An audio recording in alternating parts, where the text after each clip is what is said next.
7. Study Session 3. What is impairment? Introduction.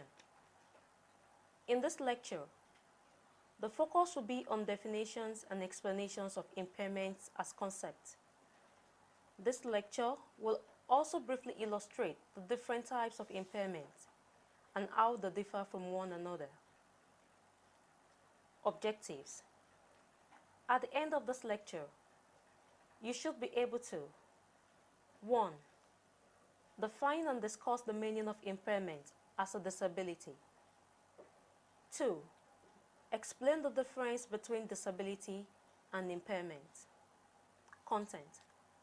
The World Health Organization composed this definition of impairment in early 1980s as loss or abnormality in structure or function, the subsequent effect of an illness, accident, or medical condition upon the way a person functions can be divided into two main categories: visible and invisible impairment. A visible impairment is one that can be seen. For example, a wheelchair user has an obvious physical impairment. Consequently, many people associated disability with using a wheelchair when in fact wheelchair users make up only a small percentage of the disabled population.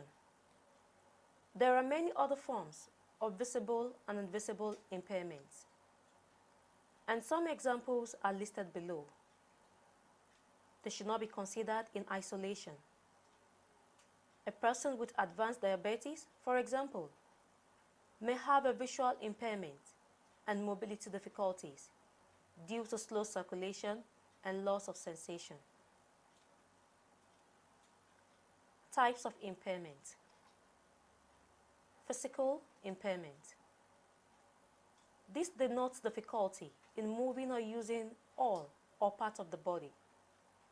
The upper limbs may be restricted, making it difficult to reach, grasp, and manipulate objects. Or there may be mobility impairment, often caused by partial or complete loss of function in the legs. But conditions that affect balance or loss of sensation can also result in mobility difficulties. A person with mobility impairment may not necessarily be dependent on a wheelchair. He or she may be ambulant, but may find walking difficult. Sensory impairment indicates that there is a loss of hearing or sight. Learning disability suggests that a person has difficulty learning in commonly accepted way or at the same pace as his or her peers. It does not mean that he or she cannot learn. Often different approaches to learning will help people with learning disability to understand. Communication difficulties. Our main forms of communication are by using speech, gestures, and the written words. A communication difficulty may arise, for example, when there are difficulties articulating the muscles used for speech, or when there are disturbances to the speech area in the brain. We often use gestures to support what we are saying. Therefore, anyone with a condition that affects their muscles control will have difficulty forming natural gestures. Mental illness.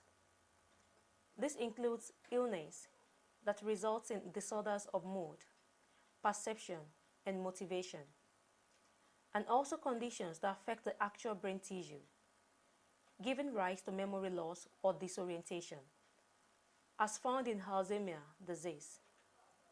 It is an illness with symptoms that affect the way a person thinks, feels, and acts. Mental illness can affect anyone, regardless of background, age, level of education, or professional experience. The exact cause of mental illness is rarely understood, However, it is generally accepted that a combination of biological and environmental factors create a vulnerability for some people that results in mental illness developing. People may develop symptoms in response to stress, trauma, social change, drugs, or alcohol. Stress is the factor most likely to have an impact on mental health. Therefore, a supportive and aware workplace can ensure better health for everyone. If treated, mental illness can be successfully managed and people can live full and productive lives. Mental illnesses include depression, bipolar disorder, schizophrenia, anxiety, and personality disorders, eating disability. A number of conditions affect the human body without there being any outward sign of impairment.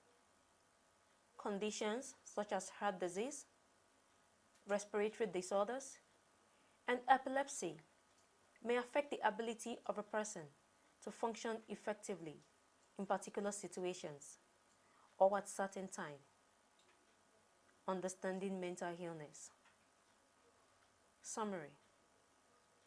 In this lecture, we have learned that impairment is loss or abnormality in structure or function. We equally noted that the subsequent effect of impairment might be visible or invisible. The exercise also exposed you to the knowledge of the types of different and what they're all about. End of study session 3. Thank you for listening.